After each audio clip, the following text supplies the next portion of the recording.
Some of the area's most influential leaders are saying enough is enough when it comes to domestic violence. Our Suzanne Spencer joins us live outside the police administration building with why they're coming together now.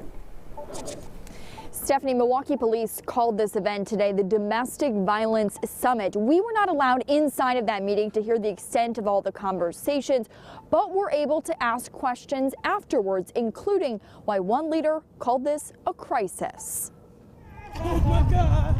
I think when you have two babies and a mom murdered, you have a woman set on fire in less than 2 weeks, that's a crisis to me. A crisis that some of Milwaukee's most influential leaders acknowledge they have work to do. In one instance, putting their money and their resources where their mouth is. On Wednesday, nearly 35 of them meeting to find solutions to a deadly domestic violence problem. This is not something that just happened overnight. Savannah Bailey is still fighting to live after she was lit on fire last week. Prosecutors charged the man who family says she was trying to end a relationship with.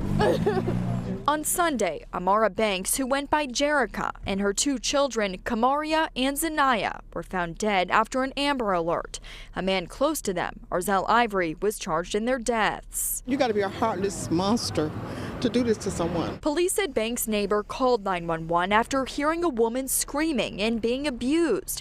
Milwaukee police have not publicly said if officers even responded that night. He needs to answer for why his system did or didn't drop the ball on that call. What I will say is that the system's designed to be to enhance safety. It's not foolproof. That's a troubling thing that's going to have to be looked at very closely. In the context of where that case is right now, that's going to have to come out in the course of the trial itself. The chief did not address the call in his brief interviews with the media, but several leaders reiterated no one agency is accountable. It's not warranted to put it on one organization's shoulder saying you bear the entire problem.